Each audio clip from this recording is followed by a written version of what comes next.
Hello, I'm Jeremy, and today I'm going to be taking a look at a game by the name of The Tavern of Tiefen Thal.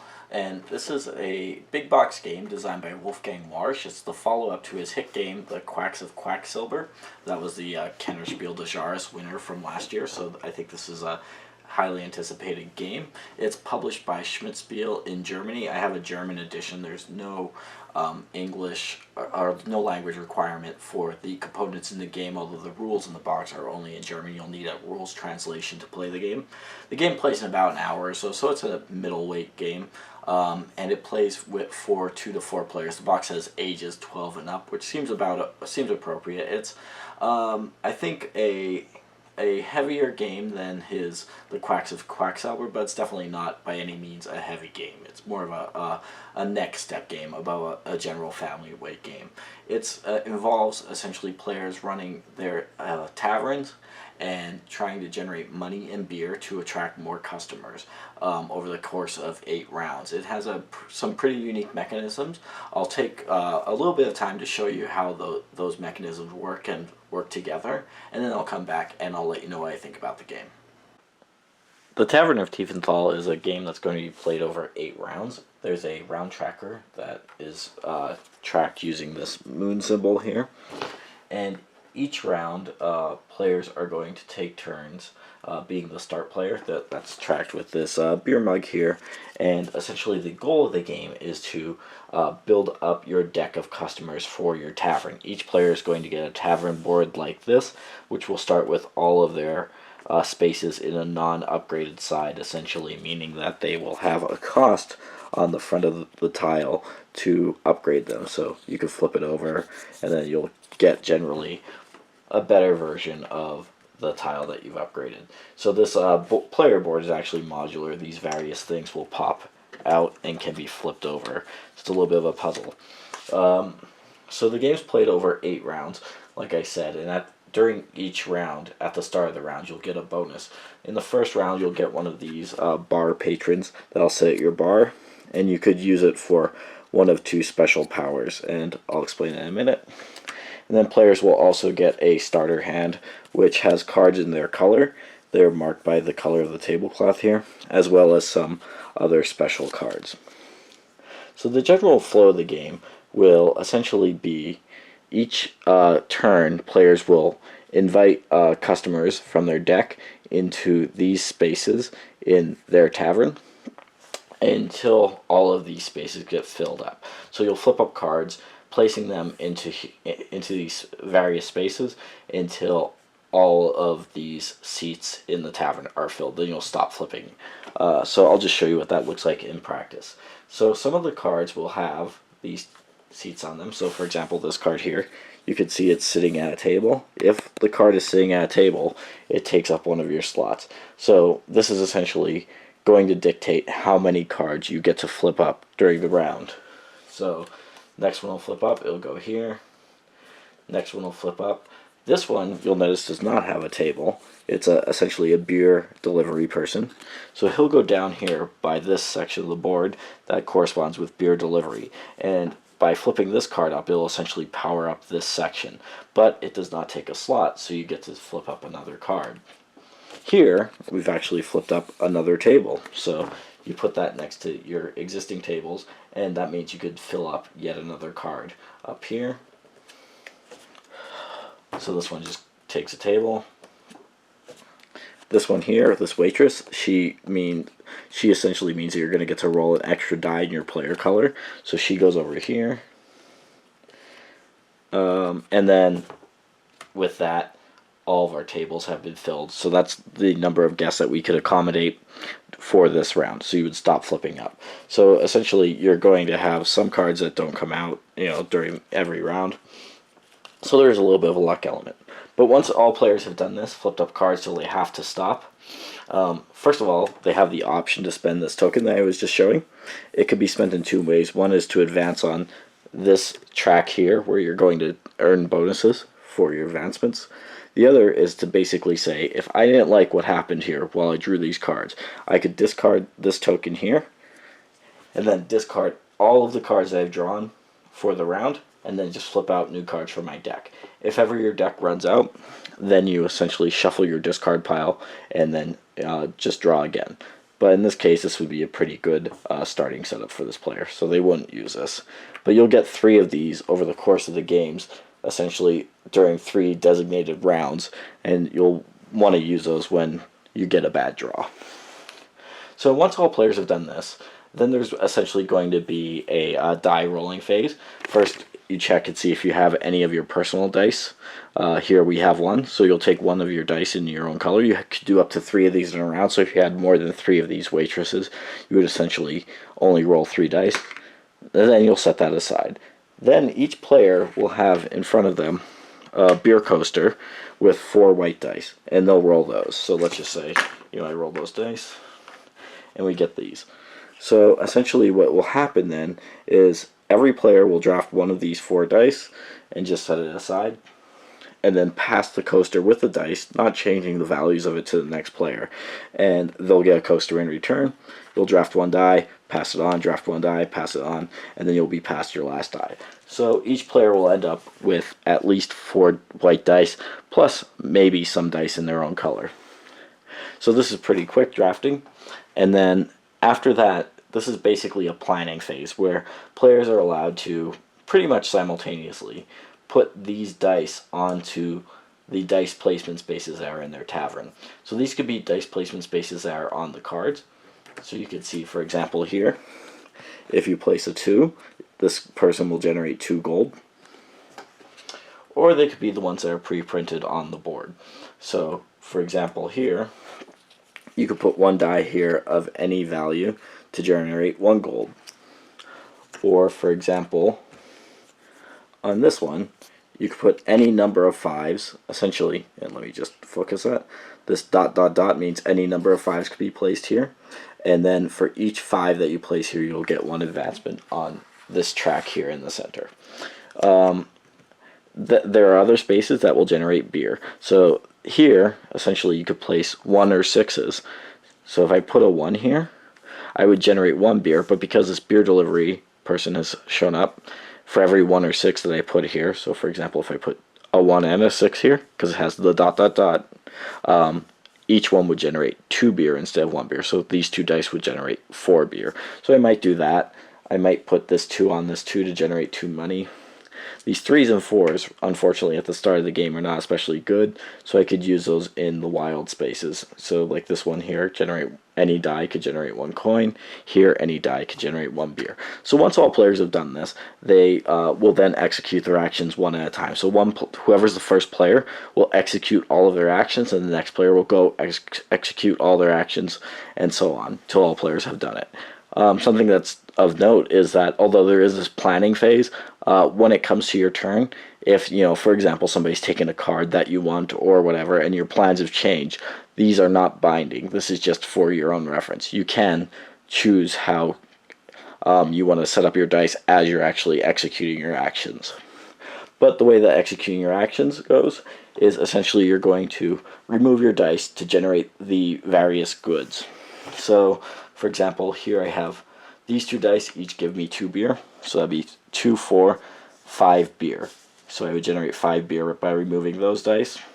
And here I would generate 1, 2, 3 gold. So that's what I'd be generating this turn. So you could spend those things. The beer and the gold essentially have 2 main uses each. So the first of all, the beer could be used to acquire these new patron cards. So I'll just show you one of these. So each of these cards is going to have on it a cost in beer that it takes to recruit it, a number of victory points that'll be worth if it's in your deck at the end of the game, and then also the die value that it will take to activate if it came up later up here. So this one, you can see these are all 1s or 2s at the start of the game that just generate 1 or 2 gold, whereas this one will generate 3 gold on a 3. So it's a slightly improved one. Also, some of them have these bonuses printed here. So this one, when you acquire it, you'll immediately get to take that card added to your deck. And something that's interesting about this game, it's a deck building game, is that if ever you acquire a card, you basically get to put it on top of your deck, and you'll immediately have it flip over in the next round. So you know that you'll have the cards coming out that you've acquired right away. So you could acquire up to one of these new patrons with the beer. I should note that there are ones that cost only 3 beer. These are the cheapest ones in the game, and those are basically put out as a supply. They're always going to be available until they run out, whereas these other 4, they are going to sit out. Once somebody buys one, it will just refill at random from the deck. So there'll always be some cheap ones, but there'll also be some more expensive ones available. Again, you could buy one of those using your beer per turn. The second thing that you could do with your beer is actually printed on this central board, and I'll just show you this. And this one is basically spend your beer, 9, 14, or 18, to acquire 1, 2, or 3 noble cards. And noble cards are one of the main ways to score points during the game. They are essentially going to be a special form of patrons. So they generate 2 money on 2, much like your basic cards do. But each one of them is going to be worth 10 points for being in your deck at the end of the game. So acquiring these is going to be one of your primary sources of points. The other thing about noble cards that's particularly good about them is, let's say you're flipping up cards and you had an empty space in your tavern. If ever you flip up another noble card, it just goes on the same space. So you can have any number of noble cards in one space. The rules say that they like to sit together, so those noble cards don't clog up your deck as much as you might think, whereas these can tend to clog up your deck. But they generally have a better return on investment. For example, this one here not only gets you 2 advancements on this track, but then also gives you 6 gold for using a 6. So, like I said, with beer you could acquire one of these and any number of nobles on your turn. So any beer that you would spend, you essentially spend by pulling off your dice, and then you're going to be able to carry over at the start of the game up to 2 beer by just using this cube. Any excess beer that you don't have room for storage for and you can't buy a card with would be lost. So that's how you're going to spend your beer. The second thing that you're going to be able to do is to spend your gold. So again, like if this player had this here 3 gold, they generate that by pulling the dice off. At the start of the game, you could save up to 2 gold from round to round.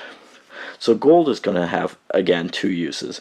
First of all, you can use it to acquire these cards here. So these are the cards that when you flip them up, they do not take a space in your tavern.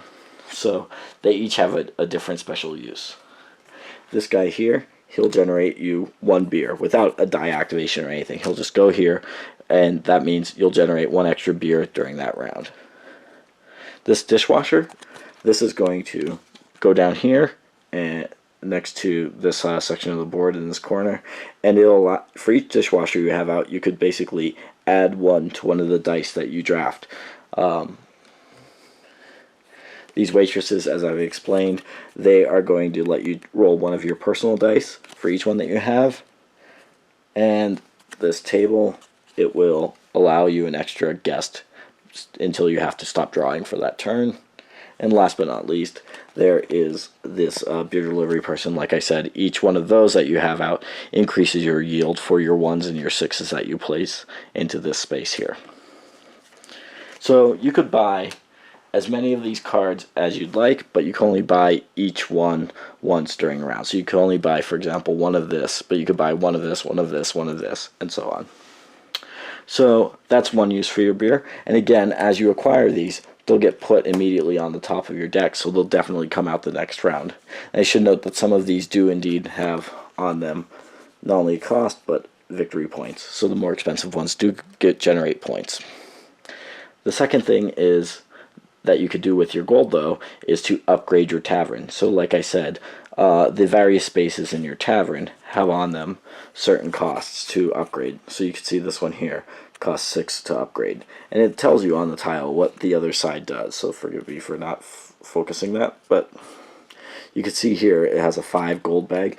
if you pay 6 money to upgrade this, then what you'll get to do is flip it over and put it back into your tavern on the flipped up side, and you can see your gold storage would go from carrying over 2 to round to up to 5 per round. So similarly, your beer storage would upgrade from 2 to 5. This guy here, if you upgrade him, by default, your 1s and 6s, instead of generating 1 beer, will generate 2 beer. And then this space here, if you upgrade it, you basically get one of those waitresses every turn by default. This one, the space here, will give you a dishwasher every turn by default, so some dice manipulation possibilities, and so on. So like these various things will just upgrade. You could even upgrade, I guess, these 2 wild die spaces. So instead of any die generating 1 money, any die could generate 3 money. Instead of any die generating 1 beer, any die could generate 2 beer. And this guy could be upgraded from 5s giving you 1 advancement to 5s giving you 2 advancements. So pretty straightforward. Just essentially boost all of your spaces. You could also upgrade this space here to essentially have every round automatically 1 extra seat in your tavern. So the way that the upgrading works is you have to pay the costs that are shown on the top of the tile. However, some of them, and it's generally going to be the ones that correspond with these types of cards over here, these gold cards, have on them the potential for a discount. So you can see this one costs 12, but it has a discount of -4. For each one of these cards that you have out during the round that you return back to the deck over here, or back to the general supply, you get a discount. So this one, you could basically return up to 3 of those to make this cost go down by 4 each time. So from 12 to 8 to 4 to 0. You can never get paid by turning those cards back, but they could make your upgrade cost cheaper. The other benefit of upgrading your tiles is, and it's indicated on this tiny little icon here, is that whenever you do an upgrade, you actually recruit a noble, which again is going to be worth 10 points onto the top of your deck. So that's a extra bonus for doing an upgrade. So in any case, once all players have essentially spent their gold and spent their beer, what they'll do is they'll clear off the cards that they've used this turn. Then the start player will rotate, and then you'll go on to the next round. So now here in this round, you could basically get one of these 2 card types. So for example, you could take one of these guys and put it immediately on top of your deck. Generally, you'll get cards over the course of the game automatically. Here you get an upgrade without a noble in the 8th round. You could also get more of these tokens that let you do your redraw. So the game basically flows the same from turn to turn, essentially, with you getting better and better cards in your deck. So it's a bit of an engine builder for sure. And then essentially what happens is at the end of the 8th round, what you'll do is you'll just go through all of your deck, both your draw and your discard pile, and just tally up all of the points that are printed on your cards. In the base game, that would be pretty much all of your points. So that's going to be how you play the base game. The most points at the end of that will win. The game does come with a few small expansions in the box, and they have to be incorporated in order. So the first one essentially adds special powers. So to use that, what you'll do is you'll flip this player board, and you can see your round bonuses are going to change. Whereas on the basic side, you're going to generally just get cards each round. Here, you're going to get these special tiles introduced over the course of the game. So each player will get a set of these, and they get added to your boards at predetermined intervals. They just go here and give you a special action that you could use by spending schnapps tokens. So there's little cardboard schnapps tokens included with the game.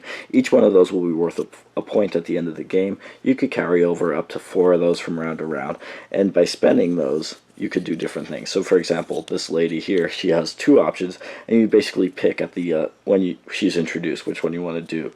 So she could get 2 gold for a schnapps, or for 2 schnapps get 3 beer. So you would just basically put her in here, and you could use her as often as you'd like, and as often as you could pay her. This person, like for example, they could spend 5 schnapps to upgrade a tile, or they could spend 2 schnapps to essentially trash a card out of here, out of the game entirely. So that's one way to thin your deck out. And this jester could do dice manipulations. He could spend a schnapps to turn any die into any value that he wants, or spend a schnapps once per turn to take a card from your discard pile and put it back in your draw pile. So those are the first expansion, just some nice extra special powers, and the introduction of that schnapps as another form of economy. The next expansion after that flips over this tile down here, which is not used in the base game. So I'll just show you that up close. So you'll get a little white cube to track progress on here, and this will move around here, giving you bonuses over the course of the game. So the way that this is going to move is each round, when you look at once you've it's your turn to do your actions, you're going to look at how much beer you're going to generate and how much gold you're going to generate, and you'll take the lower of those two values. So for example, if you generated 3 beer and 4 coins, you would get 3 as your lower value, and then you would get 3 advancements on this track. So the way that would work is you would just move along. If you hit one of these bonuses, you could get schnapps or discard a card out or get a noble, and then you would just keep going around in the circle. So you would just generate nobles eventually. At the end of the game, if you have partial progress, let's say your marker was here, you would get 5 points in addition to any of the points that you've gotten in your deck. So that's a nice expansion. It just makes you want to generate both things every turn. The next expansion after that is pretty simple, but you probably don't want to do it your first game. Essentially, it gives players the choice to do a variable setup. So there are these various cards that show different things that you could get as you start, and you'll essentially lay 3 of these out, and it will determine what cards go into your starter deck. Each player will essentially pick one of these 3. Multiple people could pick the same one. So for example, this one, you could choose to just start with your basic deck, but you would get advancements on this track, plus you get to dump 2 of your basic cards, so you can start with a thinner deck. Whereas this one, you would simply add 3 different cards into your basic deck. So just a way to differentiate the starting setup. And then I should mention, with the expansion before it, the one that introduces this board, it also introduces these bards, who are a 1 coin cost guy. Every time these guys come up, they don't take a slot up here in your tavern, and they'll give you an extra advancement on that track. So you could really build an engine out buying these. The catch, of course, being you can only buy 1 per round, but you could get a lot of free advancements from them. And then the last expansion is essentially tied to this guest book. So each player will get a guest book, and you can see it essentially has on it different costs of beers that correspond with the costs on these cards. So whenever you acquire a guy who costs beer, so for example, if I acquire a guy who costs 5 beer, I get to put one of these signature tiles. These will be basically placed out on the cards. You get to put that onto the top space in that column. So if you buy multiple of the same ones, you'll start earning bonuses over the course of the game. This will also add a space to this track down here, where when you cross that, you could put one of those markers in any row. So just as you move around on there, you get an extra bonus placement of those. So those are the various expansions that come in the box. It seems like the game is ripe for more expansions, but I just wanted to give you an overview of how they worked. Essentially, that is how you're going to play the game. Okay, so that is the Tavern of Tiefen Thal, and I have to say that this one strikes me as being another hit for Wolfgang Warsch. He's a relatively new designer, but he's been really nailing it with his first few designs that have really lit the marketplace on fire. I think that he's a very exciting talent in the industry. So this game, I think, is going to appeal to people who consider themselves to be gamers even more than Quacks of Quacksilver, his last game. That game had some real luck elements to it, whereas this one does as well. There's a little bit more of an engine building, deck building feel to the game. It feels like you have more control than you did in Quacksilver, even though it does share at its core a mechanism where you're going to be drawing things until you have to stop at the start of a round and then doing your actions based on what you've drawn. That's really at the core of this game too, yet somehow this one feels like you have considerably more control. There's dice and there are cards. There's definitely luck in the game, but there are ways to mitigate it, and there's definitely more divergent strategies to take over the course of the game. I don't want to just compare it to Quacksilver. It's not especially like that. This, I think, is more akin to something like, you know, a Dominion, although there are more overt engine building aspects in this than there might be in Dominion, which is a pretty single-minded game. Here, what you're going to be doing is you're going to be really balancing your two economies, your beer and your gold economies, to try to acquire those point cards. And you kind of have to do that in tandem. So I guess one question is whether or not this will have the lasting appeal of a game like Dominion or like you know, Quacksilver Quedlinburg has. Yeah, at the same time, I've played this now. I've had it for about a week. I've played it about 4 times now, and I've taken divergent strategies, and I see that there are a lot of things I haven't yet done. I'm interested to see how to make them happen. For example, one of the options that you could do is spend 18 beer on a turn to acquire 3 nobles. You would really have to build up your cards in a way that would enable you to have 18 beer at a time. And I haven't done that yet. I haven't seen somebody done that yet, but I want to make that happen. That's something that I want to do.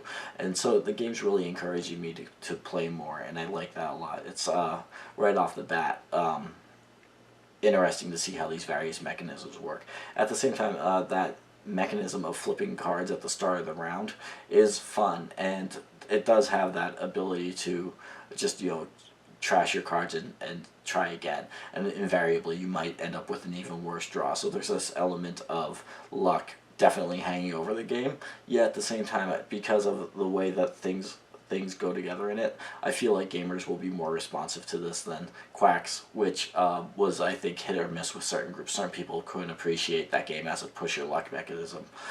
Here it's less about pushing your luck and getting lucky with your draw, I guess, because it's not really a decision to stop drawing. You just draw, and then the push your luck aspect would be to choose to draw again. So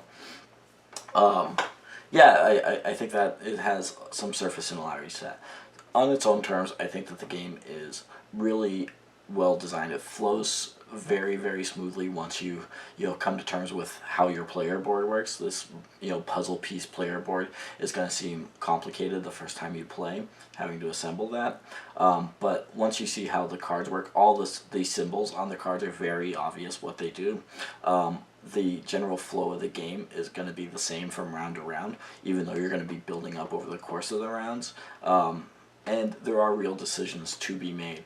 The very first time that we played this, we had a pretty stagnant first half of the game, where it seems like we, you know, essentially all the cards beyond the basic 3 beer cards in the market were more expensive, and nobody could get to the higher value costs because of the way the cards were coming out to buy one of those more expensive cards. So it felt like we were kind of spinning our wheels until players started upgrading various aspects of their tavern. So upgrading their gold, so then they could later upgrade their beer storage, so then they could essentially carry over stuff from turn to turn to make that big purchase. So this kind of you know, there is a little bit of a learning curve to the game, but it does reward multiple plays. I'm seeing synergies now that I didn't necessarily see on my first play, and that's a really terrific thing. And like I said, it's because of those things I think this is going to really appeal to gamers more than